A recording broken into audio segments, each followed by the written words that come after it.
We're here at Madison Square Garden with this Francis Fantino. We have a fight. We have Gennady, GGG, Golovkin going up against Sergiy Derevyanchenko. It's going to be Saturday, October 5th, once again, and it is for the IBF title, middleweight title.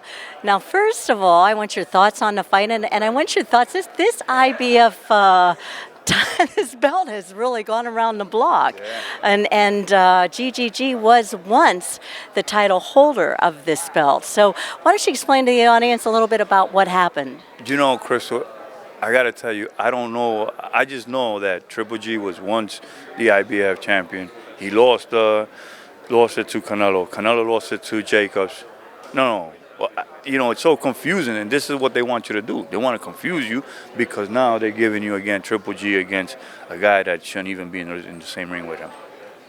Do you think, I mean, he once went up against Daniel Jacobson, lost for this IBF, so now he's getting a second chance at it, just like GGG. Yeah, but, you know, do you remember him fighting? I mean, I've been around boxing, 20 years, and I don't remember ever seeing him. I don't even remember him.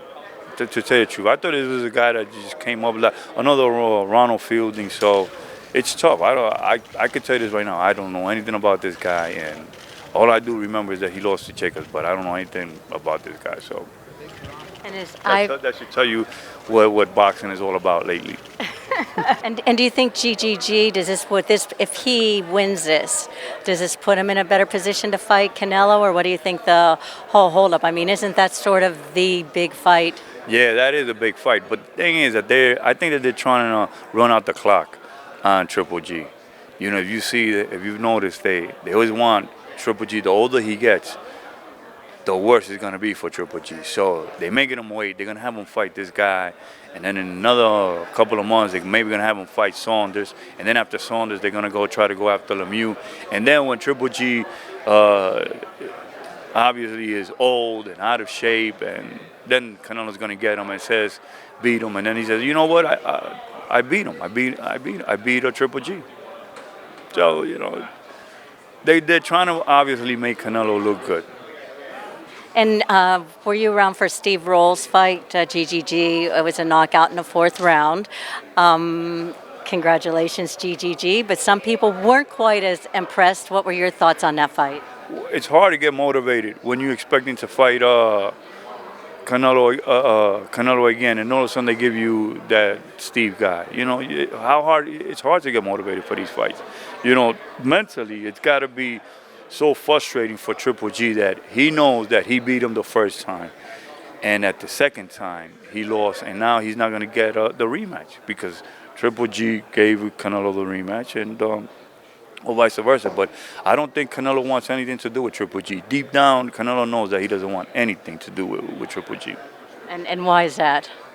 Because I'm sure that Canelo had to go to the extreme in his training, and I don't think he wants to go through that again. And he you know, and the doubters say that Canelo doesn't want to fight. I mean, he's got enough money to do anything that he wants in his life, so I don't think Canelo's that hungry anymore. Oh, you think? No. I mean, a matter of fact, what weight is he fighting at? Is he middleweight, 160? Is he 168? Or is it just up in the air to whatever fight comes his way? That goes to show you how much he's enjoying his money and his life, that he's fighting, you know, he's thinking about fighting Sergiy Derevyanchenko. So that gives you a sign that, you know, that it's hard for him to lose that weight, and it's hard for him to train and to be at the weight that he has to be with Triple G. I mean, don't forget, these guys, they balloon all the way up to 210 pounds. And to come down from 210 to 154, you can imagine what the hell that they got to go through. Oh, yeah. As I always say, I can't even lose a pound at this point. And the older I get, the harder it is to take off weight. And that's just drudgery. I don't even know how you can get in that ring. You're just so drained. Well, you saw what happened to David Lemieux. That they had to take him to the hospital. Yeah, I saw that. And that's what people don't understand. It's hard for these guys to make weight that they're supposed to. And at the right time, at the right day, you know, you might get hurt in the ring because of all that weight that you've lost. And it's hard to put that weight back in maybe 1 or 2 days.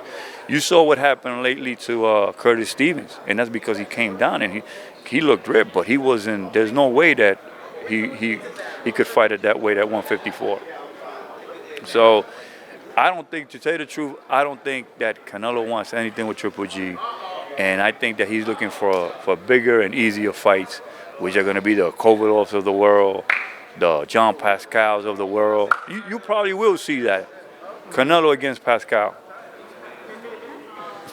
Well, here we are once again at Madison Square Garden. It's going to be October 5th. It's going to stream live on DAZN. And so shortly we're going to go to the press conference. Thank you. Thank you.